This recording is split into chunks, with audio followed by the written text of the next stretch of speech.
Hey guys, Adrian here for the Digital Dojos. Today I'm joined with Josh, our We493. What's up, Josh? Not much. All right, so we're here to bring you guys today to actually there was a in the what's it called, the YouTube moderator. Is that what's called, Josh? Yeah. We have a request, or this was a request that we fulfilled back where we wanted to do the top software picks for Windows, but I thought it'd be interesting to get a look at the top software for the Mac that Josh is on. And Josh, recently you just got a new MacBook Pro, correct? Not too long ago. Yep. 15-inch. 15-inch, nice. So Josh will be doing the OS 10 alternatives to the apps that I've picked, and some of his own favorites. And this is all I think all mine's freeware. All of yours freeware too, Josh? Yes. Yeah, actually I do For the have one most part. app that's there's a free version, but there's also a paid version. So that just yeah. But anyways, so I will go over the Windows versions. I'll leave all links in the video description. There will also be a full blog post. Yeah, that you can get all the links and everything like that. So let's start off real quick. First off, looking at here, this one looks a little bit old, but this one's called Wax. This is a video editing program that supports multi-track editing, so you can support multi-track audio, multi-track video. It's really, really advanced for the it looks old, but it's an advanced movie editor. And this works for PCs. This works for Windows 7, Windows XP, and Vista. And you can see here, you can also do some other stuff, some cool editing like what do you call that? 3D rendering, 3D effects, particle generators, stuff like that. And so this one is mainly for like cool effects and stuff like that. But it is a really, really in-depth editor. So if you want to check that out, much better than if you want to get special effects from. You don't need to buy anything like Vegas or Pure Motion or Premiere, stuff like that. This will do it for you, and it's free. So again, Wax. And Josh, I think what was your Mac alternative here? My Mac alternative is iMovie. This isn't exactly freeware, but it does come bundled free if you buy a new Mac, or you can even get it in the App Store. I believe for only like $20. I think individually, the Mac App Store. But it's just like any other video editing program. Very simple to use. Over here, you've got your transitions um, and titles. You can add music or even some cool globes to add a great effect to your video project. All right, and moving on here, my next app here is Bandicam. Now this is for this is for Windows strictly. Now does very similar stuff to Fraps, but this has a free version that you can use for up to 10 minutes, which is generally about the same length as a video limit on YouTube for most people. Now this allows you to record your desktop games specifically for these can record regular screencasts as well, like we're doing now, but it's more meant for recording video games. Getting the high FPS and stuff like that. So you can do some common games like World of Warcraft. It says here they say RuneScape. I use it mainly for my Minecraft Let's Play videos, and it records in AVI format. You can have it get audio as well. It can also get the PC audio, so if you want to get the gaming audio. It can also do image capture, so if you want to get some screenshots of the game. I actually have it open here, so I'm going to go ahead and open it and show it to you guys. So basically, this is what it looks like. You just select your target, whether it's the Minecraft window or World of Warcraft. You can set your FPS here. You can tell it where to, if you're using the free version, all it does is it puts a little watermark at the top, and you can tell it where to put that. It can overlay the frames per second you're getting in the game. You can tell it where to output your video file here, and you can record in full size, and they have a lot of settings here, so you can record in multiple resolutions here. You can even record in 1280 by 720 HD. Again, you can do a hotkey to set up image capture if you want to take screenshots. And yeah, it's free. There is a paid version. I believe it's $20 if I'm not mistaken, and that will get you a no limit on the recording, and you get it minimizes it. This is one great what do you call it, or I should say screen capture, because it reduces your CPU usage and makes sure the game stays running fine. All right, Josh, what's My alternative is iShowU HD. This is from Shiny White Box. It's a great screen recording application. It's got tons of options. You can see up here. You can change the size, format of the recording, frame rate, and it's even got some predetermined presets kind of for outputting your video out to YouTube, Vimeo, Blip TV, Vidler, and even for specific versions of iMovie. And it's got a great capture interface. You can either drag out a window size or select specific windows to record. Alright, and moving on here, my next software is from SliceOff. This is called the Virtual Clone Drive. Now, Virtual Clone Drive, basically, as it says, it emulates a physical drive. It creates a CD drive that you can virtually mount ISO images or image files. These are, disk images to be used on your computer. So let's say, for example, you don't have a CD drive, or you don't want to necessarily put a physical CD into the drive. You can mount here, and I'm gonna open up my Explorer. So if you have an ISO, let's say even an XP, or any operating system like Ubuntu, anything like that, and you want to install it without putting the actual CD in a drive, or let's say you don't have a CD to burn it to, you can make a virtual physical drive, and it'll pop up right here under your movable storage, and you can go ahead and run the setup installer through there, and you can install it to your hard drive and set your partitions. It works right with Ubuntu, works with all ISOs, and it's really easy to install, and it basically just installs a virtual driver, and you're good to go. So Josh, you can go on with your alternative for this one. The Mac app alternative for this is Super Duper. It's a very, very simple application. You can just choose your source hard drive and your destination hard drive. And once you do that, it'll give you a few options down below. You can have it scheduled to do it on a regular basis, or then copy now. So I've got my two selected, and you actually have to pay for the full version to get all the options, but the free version works just fine. I use this all the time to create a bootable backup of my hard drive. Alright here, and moving on to the next software. Now this software is actually cross-platform, so I want to mainly just show you guys the screenshots here, because they have screenshots for all three operating systems here. Now this is called FileZilla. This is a free FTP transfer, or I guess it's a FTP solution, it says here. That is the file transfer protocol. Now if you've ever had to do anything with a website related, or you have to transfer files to a web server or anything like that, you need an FTP application, and this is something that comes in handy. And it's cross-platform, like I said. So here's the screenshots for Windows here. You can see what it looks like. Very simple. You can create. This is basically what you would have on your local computer, and you would transfer it to the remote site, whatever you're connected to, a web server, or whatever it may be. It's available on Windows, on Linux. You can see how it looks here on Linux, just about the same. And for OS 10, they also have a version as well. And basically, it's the same two panels, and you can see your transfer, your files, the queued files going on down here. Really, really simple to use. Free app, and it's made by, I believe, the guys at, is it? Oh, sorry, no, this is at SourceForge. So you can get this over at SourceForge. It's a great project. It's free, and you can donate if you really like the app. Again, available on all three operating systems here. So yeah, I guess it's an alternative on whatever. There's no really there's lots of alternatives out there, but again, it's available cross-platform. Moving on, CCleaner.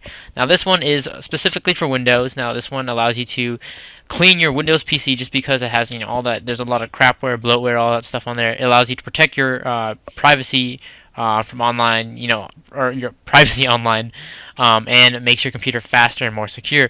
It's a small download. It allows you to do stuff like defrag. Get all the disk cleanup. It goes into your browsers, whether it's Chrome, Firefox, Opera, or an Explorer. It deletes stuff like temporary files, stuff that's temporarily stored by websites, and you really don't need them later on. History, it deletes cookies, download history, and form history, stuff like, if you put passwords in, you tell it to remember stuff or addresses. Now in Windows, it also can empty a recycling bin, go through recent documents, temporary files that the operating system stores, and log files. It also goes through the registry, and it does some cleaning. It does some advanced features to remove old and unused registry data files. So yeah, you can check that out as well. This is a really, really handy application to have, and it's I'm just going to go open the screenshots real quick so you can see what the interface looks like here. It's a really, really great application here, and it's really easy to use. You have your cleaner here, your registry cleaner here, you have tools right here, and everything is basically checking, analyzing, and running the cleaner. Simple as that. Alright, again, check it out, CCleaner. Alright, Josh, you can go along with yours. So the Mac alternative for this is Onyx, and it has pretty much the exact same features, but just kind of for the Mac. So you can verify your hard drives. There's a maintenance section. You can repair disk permissions, run some daily scripts, rebuild folder contents. There's a cleaning section. You can delete some caches, some boot caches, user caches, internet, just like on CCleaner. Font caches and utilities. You can go through and format some options for the applications, repair some permissions, just tons of options. One thing with this application is you probably should read a little bit of the README file that comes with it, because some options aren't shouldn't just be ran like all the time. So you should probably do a little bit of research before you just dive in and start running stuff on this. But it is a great app, and it will help speed up your computer.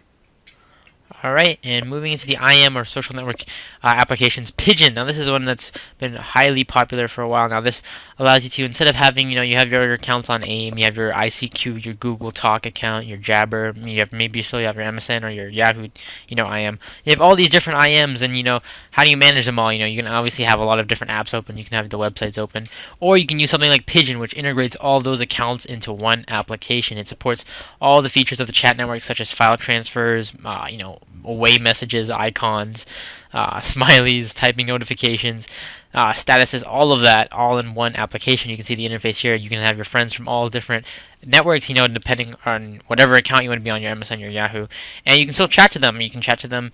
You can sort your friends out. You can see here, this is work. You have your work people right here. You have your friends. You can manage different accounts all through one interface. It's really, really a awesome app, and it also comes with plugins here. So you can go into the plugins and you get third-party plugins, which allow you to do some other stuff. So you can get stuff for like Facebook IM if you want your Facebook IM supported. You can get stuff like your microblog, like Twitter, Identica, all those, other social networking platforms. You can get those integrated into the Pigeon application itself. You can get stuff like Xfire, which is a gaming network, so stuff for like Xbox, all of that stuff. So there's a lot of third-party plugins that allow you to add a lot of extra features onto this already packed app that allows you to do a lot of stuff all in one app. Really, really cool app, guys. Check it out, Pigeon. It's available on Windows and Linux. And Josh, you can go along with your alternative for Mac OS X. My app is Adium. It is an awesome application for the Mac. It allows you to connect to AIM, MSN, Yahoo, Google Talk, Facebook, ICQ, IRC, MobileMe, just the list goes on and on. It's a really beautiful application. They have themes and plugins for it, so you can kind of customize the look of it. And it supports the growl notifications on OS X. And it's just an awesome app with tons of plugins and support. And it's pretty much the only, hands down the best option for chat on the Mac. Alright, and I should actually correct myself. Pigeon is available on OS X, but the actual people at Pigeon do recommend you use ADM for a more native experience for the Mac. Just letting you know there. Alright, moving on. The next one is the one made by Mozilla, guys, who made Firefox. Thunderbird. This is another cross-platform one, so there really is no Mac alternative. Or there is Mac alternatives, but again, I'm just covering the cross-platform solution. Thunderbird. If you use an email, have multiple email accounts, and you want it to be all synchronized into one application, and you don't want to use something like Outlook or anything like that, you can use Thunderbird. Thunderbird, what it does is it essentially puts all your email accounts into one application, and you can obviously view it here. So I'm going to open it up here. I'm actually going to open up my Thunderbird here and show it to you. So basically, you would have all your email accounts. Whoops, sorry, move that there. And you can set up your calendar through here. It supports stuff for like Gmail, your Yahoo emails, your Hotmail addresses. You can obviously write emails through here, and it's an all-in-one email client. It also has support for address book. And again, it's free. Really, really awesome app. I always use one of the first things I always install. Really easy to set up your email accounts. Just a couple clicks. Account, password, put in some settings, and of course Gmail and Yahoo and all that all have their own settings for IMAP and stuff like that. So you can read that setting that up through your email provider, whatever it may be. And yeah, so this is Thunderbird, and again, it's available for Windows, Linux, and Mac. So check it out if you're interested. Alright, and moving on, this is another one. I think GIMP is also available on the Mac, correct, Josh? Yes. So GIMP is just a free editor. If you don't have the money to buy Photoshop or anything like that, and you want a pretty, in-depth editor for photos, this supports layers, stuff like Photoshop does. It also has a big tool palette, as you can see here. It runs cross-platform, Linux, Mac, and Windows. And like I said, it has a lot of those features that you need or that you want in Photoshop, like layers and all that. You can do some pretty cool effects, and all the stuff you can probably do in Photoshop. You can do most of the stuff here using different tools or different techniques. Really fully featured photo editing app. So if you need a free one and you don't have the money to shell out for Photoshop, do check out GIMP. Really awesome application. It's freeware, like I said, so you know, it can't go wrong. And you can just see through these screenshots here all the tools it offers, and you can do a lot of crazy photo editing. Alright, moving on to an application that is, or does have a Mac alternative, Launchy. Launchy is an open source keystroke launcher. Basically, it looks like something like this. You open it up, you hit a keystroke, and you would type in the file that you want to open up, or type in a shortcut, you know, or part of the word that is in the application. For example, Microsoft Word, you just type in Word, and you hit enter, and Launchy will go ahead and open that. And it has much more capability that you can open up. You can add plugins, just like I was talking about with Pigeon, to add support for other third-party stuff. So you can see here you can add stuff for Pathy, which adds system paths to your index. Killy, which would add the ability to kill tasks that you're currently running. So you can type in a task to kill it. So if you're having problems with Explorer.exe or something.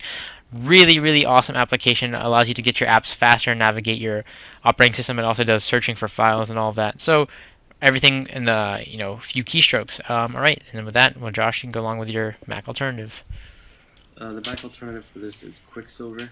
It is a launching application. You just use keystrokes to pull it up. I don't have it configured on mine, but as you can see, there's a lot of preferences and plugins. So you can come in here, and there's a whole huge list of plugins that come with it that you can enable for iTunes, iPhoto, Firefox, Finder, Mail, just a huge list, and these are just the recommended ones. Here's an even bigger list of all the plugins. But you just pull it up by hitting Control Space, and like I said, I don't have it configured now, but here's a screenshot. You can see you just pull it up and use your keyboard to navigate it. And I have used this before with it fully configured, and it really speeds up just kind of your app switching and launching experience. Alright, very nice. And the last app here for you guys is Fubar 2000. Now, this is a very lightweight freeware audio player for Windows. Now, you know, if you have a lot of music and you don't want to use something like iTunes, which can be bloated, it has the basic features that, you know, it's included in the media player, but it gives you that lightweight and attractive interface. It has support for third-party skins, which can be found on DeviantArt. You can see here, it supports a lot of audio formats from MP3, MP4, AAC, WMA, Vorbis, FLAC, all of those, you know, crazy audio formats, whatever you may have. It has full Unicode support, gapless playback. It has support for something called Replay Gain, which is, I believe, another, what do you call that? Let me just click on this here so you can see it.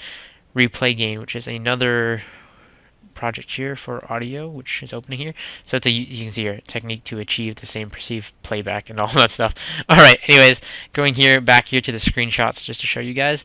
Like I said, it supports third-party skins, and there's tons and tons of skins made out there on DeviantArt that you can check out to match your theme on Windows or whatever it may be. Very lightweight, does some cool stuff, has visualizers and all those cool effects. So you can check it out for free. Again, it's called Fubar 2000. Right, Josh? You can go ahead and end the video. My alternative is Songbird for the Mac. It's a great iTunes alternative. It supports Last.fm.